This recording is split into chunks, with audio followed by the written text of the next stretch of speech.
రాజకీయ జీవితంలో జీవనన్న అడుగుజాడల్లో నడుస్తూ మరి జీవనన్నకు సపోర్ట్ చేస్తున్న సందర్భంలో వారికి మరోసారి పార్టీలో జాయిన్ అవుతున్న సందర్భంలో హార్దిక స్వాగతం చెప్తూ జీవనన్న గారి స్వయంగా వారి కండువాను కప్పి పార్టీలోకి ఆహ్వానించాలని కోరుతున్నాను. ప్లీజ్.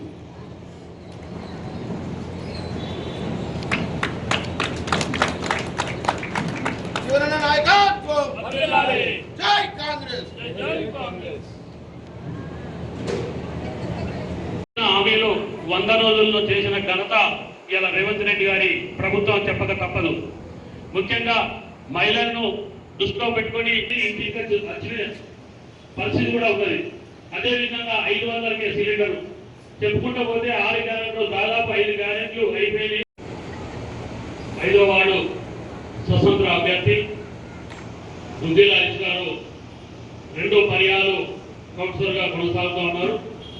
ఉన్న మన ప్రియతమ నాయకుడు మన ఆశాజ్యోతి జీవనన్న గారికి, వేదికపై ఉన్న మున్సిపల్ చైర్మన్, మాజీ చైర్మన్లు, పట్టణాధ్యక్షులు బండశేఖర్, ఇతర పెద్దలందరూ కూడా మరియు ప్రజాసేవలో ఓడుతూ గత 4 సంవత్సరాలుగా మొదటికెళ్ళి కూడా అనేకమైన తెలంగాణ సహకారాన్ని మన సోనియా గాంధీ తెలంగాణ రాష్ట్రం ప్రసాదిస్తే మరి 10 సంవత్సరాల నుండి ఎవరేళ్ళో తెలుసు.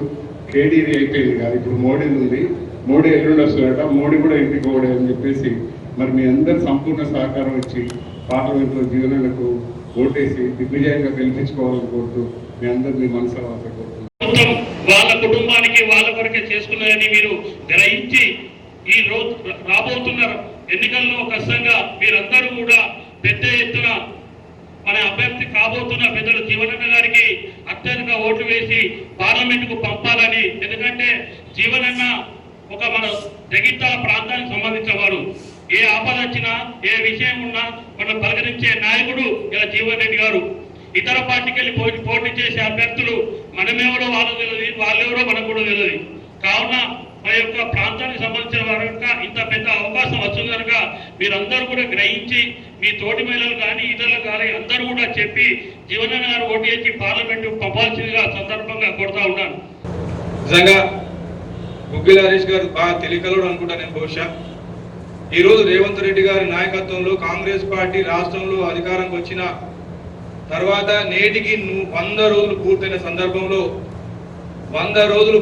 సందర్భంలో మరి వారి కాంగ్రెస్ పార్టీకి అన్న జీవనన్న గారి నాయకత్వాన్ని ఆకర్షితులే ఈరోజు కాంగ్రెస్ పార్టీలో చేరిన సందర్భంగా వారికి హృదయపూర్వక శుభాకాంక్షలు తెలియజేస్తూ వారికి స్వాగతం సుస్వాగతం అని చెప్పి తెలియజేస్తూ ఉన్నాను.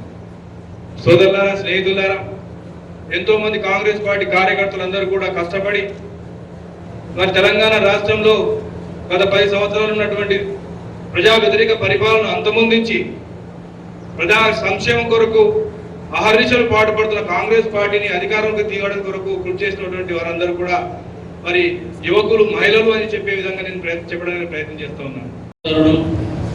ఇండిపెండెంట్ కౌన్సిలర్గా కొనసాగుతున్న మా మిత్రుడు గుగ్గిల హరీష్ గారు, జీవన్ రెడ్డి గారు అధ్వర్యంలో పట్ట కాంగ్రెస్ పార్టీలో జాయిన్ అయినందుకు వారికి స్వాగతం సుస్వాగతం చెప్తూ, వారు జగిత్యాల మున్సిపాలిటీలో కూడా 2 పర్యాయాలు కూడా అంతఃపూర్వం కూడా కాంగ్రెస్ పార్టీలో పనిచేసిండు. జీవనన్న అభిమాని.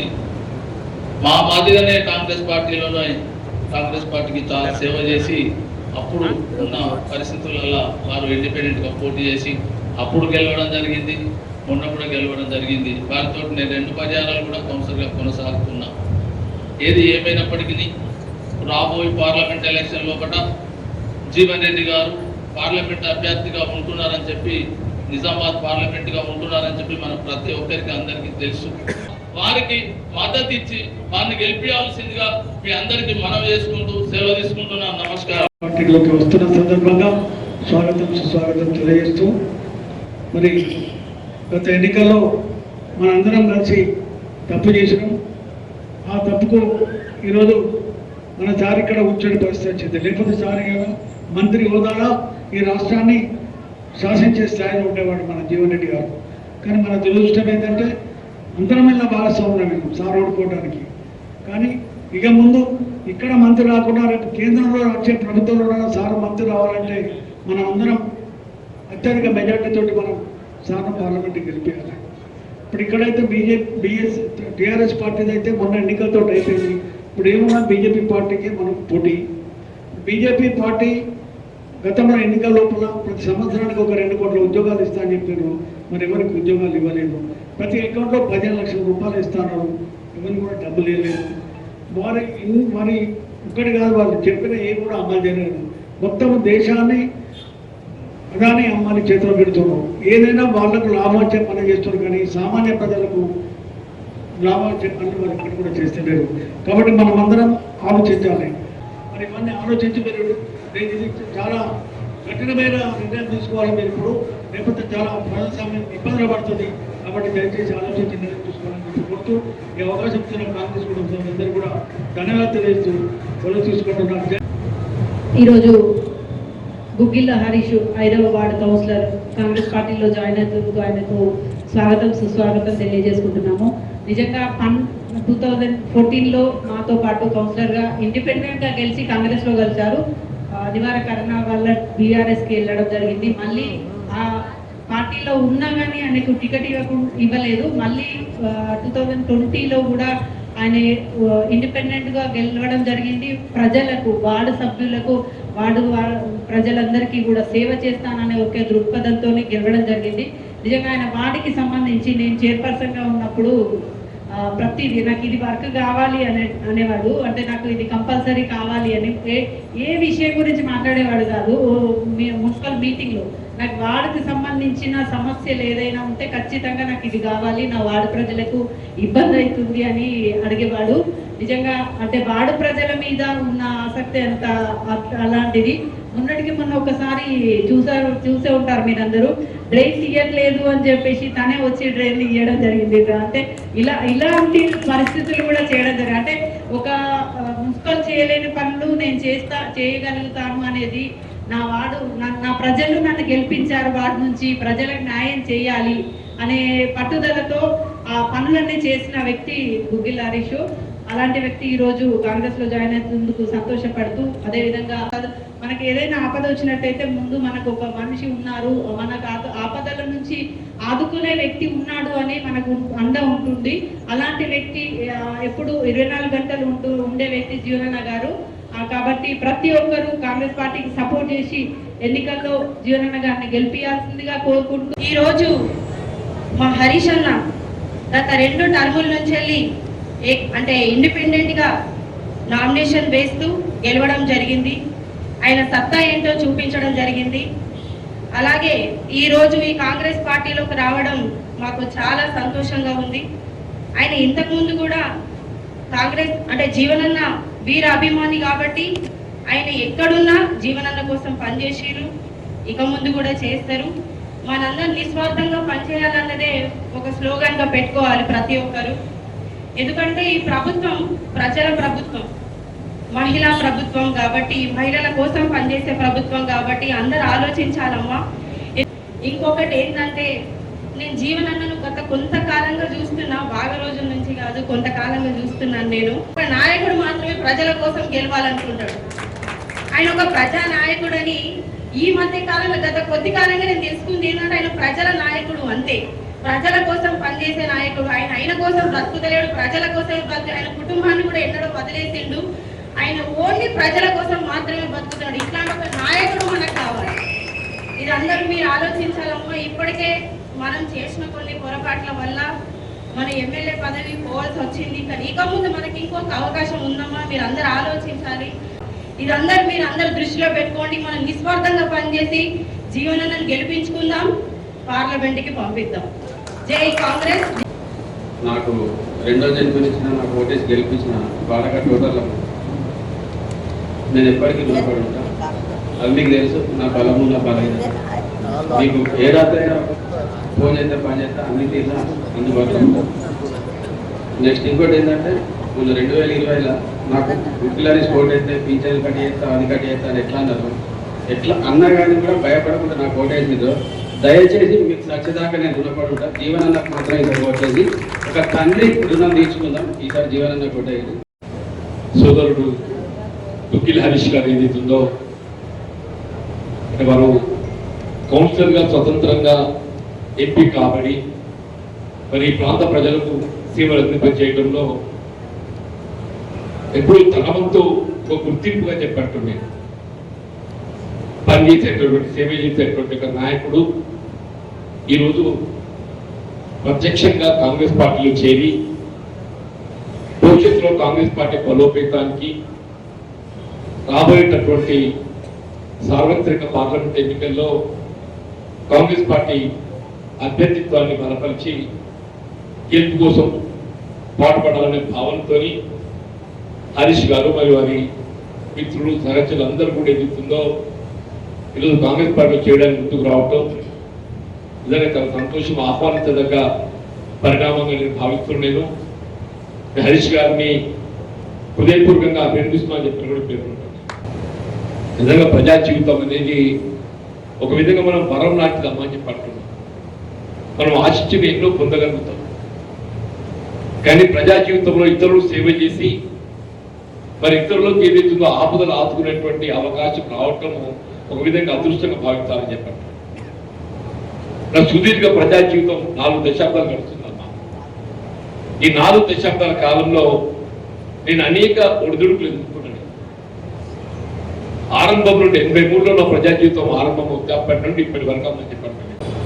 ఒక ఎన్నికల్లో గెలవడం, మరో ఎన్నికల్లో ఆశించిన ఫలితం పొందలేకపోవటం, ఏది ఏమైనా ప్రజల మధ్యలో జీవితం గడిపేటువంటి అవకాశం నాకు రావటం నా అదృష్టం భావిస్తామని చెప్పండి. ఈరోజు కూడా మొన్నటి శాసనసభ ఎన్నికల్లో నేను ఆశించిన ఫలితం పొందలేకపోయాను. అయినప్పటికీ నాకు ఏమాత్రం నిరుత్సాహం లేకుండా నేను నిజంగా ఎమ్మెల్యే గెలిస్తే రాష్ట్రంలో కాంగ్రెస్ ప్రభుత్వం రాకుండా ఉన్నట్టయితే ఇంత పని చేసి ఉండేవన్నీ అవునో కాదో చెప్పలేనమాట. నేను ఎమ్మెల్యే గెలవలేకుండా రాష్ట్రంలో కాంగ్రెస్ ప్రభుత్వం అధికారం రావడంతో ఏదైతుందో నేను ఎమ్మెల్యే గెలిస్తే ఎంత చేస్తున్నాం అంతకంటే ఎక్కువగా నేను పనిచేసేటువంటి ఒక అవకాశం, సేవ చేసే అవకాశం భగవంతుడు ఇచ్చినామని చెప్పండి. ఎన్నికల సమయంలో వాగ్దానాలు చేయడం సహజమమ్మా. ఓటర్ను ఆకర్షించడం, ఓటర్ను ఆకర్షించడానికి మనం ఎన్నికల్లో వాగ్దానం చేయడం సహజం. కానీ ఒకసారి ఎన్నికల ప్రక్రియ ముగిసి తదుపరి ఏదైతుందో ఎన్నికల్లో చేసిన వాగ్దానాలు మనం ఏ మేరకు అమలు చేయగలుగుతాం అనేది ప్రధానమని చెప్పి అంటున్నాం. మన ఎన్నికలు ఏదైతుందో ముఖ్యంగా ఏ రాజకీయ పార్టీ కానీ మనుగడ కొనసాగింప చేయబడాలి అంటే మహిళల మద్దతు, ఆడబిడ్డల మద్దతు అనేది ప్రధానమని చెప్పండి. తెలంగాణ రాష్ట్ర ఏర్పాటు ఉద్యమం తెలియదు కాదమ్మా అంటూ మేము అందరూ తెలుసు. మన రాజకీయాలకు అతీతంగా అందరూ కూడా ఉద్యమించారు. ఎన్నికల ప్రక్రియ ముగిస్తే తదుపరి ఏదైతుందో ఒక ఉద్యమ నాయకుడిగా ఉద్యమ ఆకాంక్షలు నెరవేర్చబడటం ఆయనతో సాధ్యమవుతుందన్న భావనతోని మరి కేసీఆర్ గారికి 2 పర్యాలు అవకాశం కల్పించిందమ్మా. 2 మర్తబా 2014, 2018 2 పర్యాలు అధికారానికి వచ్చిన తెలుగుదేశం టీఆర్ఎస్ పార్టీ మీరు ఎన్నికలు చేసిన వాగ్దానాలు కాదు తల్లి, అసలు ఉద్యమ ఆకాంక్షలు ఏదైతే పూర్తి విస్మరించడం జరిగింది. దాని పర్యవసానం ఫలితం ఏదైతుందో మొన్నటి ఎన్నికల్లో ఒక మార్పు 2 పర్యాలు కేసీఆర్కి అవకాశం ఇచ్చినాం. మనం ఆశ్చర్య ఫలితం పొందలేకపోయినాం. ఒక పర్యాయం కాంగ్రెస్ పార్టీకి అవకాశం ఇద్దాం. మరి నిజంగానే ఇవాళ ఎన్నికలు చేసిన వాగ్దానాలే కాకుండా ఉద్యమ ఆకాంక్షలు ఏ మేరకు నెరవేర్చబడతాయనే భావనతో కాంగ్రెస్ పార్టీకి అవకాశం ఇచ్చింది. జీవన్ రెడ్డికి ఓటు ఎందుకు వేయాలి, కాంగ్రెస్ ఓటు ఎందుకు అనే సమస్య కాదు. మనం ఎవరికి ఓటు వేయాలా, ఎందుకు వేయాలి, ఎవరికి వేస్తే మనకు మంచి జరుగుతుంది, నిజమవుతామా? ఎవరికి వేస్తే ఏ పార్టీ సంబంధిస్తే మంచి జరుగుతుందో వాళ్ళకి వేయాలంటు. ఇలా హరీష్ ఏదైతుందో విజ్ఞుడు, ఆలోచన పరుడు కాబట్టి ఏదైతుందో తన ప్రాంత ప్రజానీకాన్ని మేలు అనుకూర్చాలి, తన నమ్మిన ప్రజానీకాన్ని మేలు చేయాలి. కాబట్టి ఏదైతుందో ఇలా కాంగ్రెస్ పార్టీ అభ్యర్థిత్వాన్ని బలపరచగలిగినట్లయితే తన నియోజకవర్గం వార్డు సభ్యులకు ఏదైతుందో మేలు చేయగలుగుతారు భావనతో ఇవాళ కాంగ్రెస్ పార్టీ చేయడానికి వచ్చింది. దయచేసి ఇంత మంచి కార్యక్రమం ఇవాళ మరి నిర్వహించేందుకు మరి హరీష్ అయితే ఆయన ఏ పార్టీ ఉన్నా కానీ పార్టీకి సంబంధం లేకుండా నాకు 2014 వరకు చాలా దగ్గర మిత్రులు అత్యంత సన్నిహితుడే. కానీ ఏదైతుందో ఆనాడు మరి కాంగ్రెస్ పార్టీ అవకాశం కల్పించలేకపోవడమా, కారణం ఏదైనా కానీ స్వతంత్రాన్ని గెలిచి వచ్చి కాంగ్రెస్ పార్టీకి అండగా నిలిచింది. తదుపరి మారే పరిస్థితులలో రాష్ట్రంలో టీఆర్ఎస్ ప్రభుత్వం అధికారం ఉండడంతో ఏదైతుందో కొంత తన ప్రాంత ప్రజలకు సేవ చేయాలని దృక్పథంతో ఏదైతుందో టీఆర్ఎస్ మద్దతు పలికింది. టీఆర్ఎస్ పార్టీ ఆశించిన మేరకు మరి ప్రజలకు సేవ చేయడంలో ఆశయం పెద్ద పొందలేకపోతున్నాం. కాబట్టి ఇవాళ ముందుకు వచ్చి కాంగ్రెస్ చేయనందుకు నేను మిత్రులు హృదయపూర్వకంగా అభినందిస్తూ సెలవు తీసుకుంటున్నాను. జై హింద్, జై కాంగ్రెస్.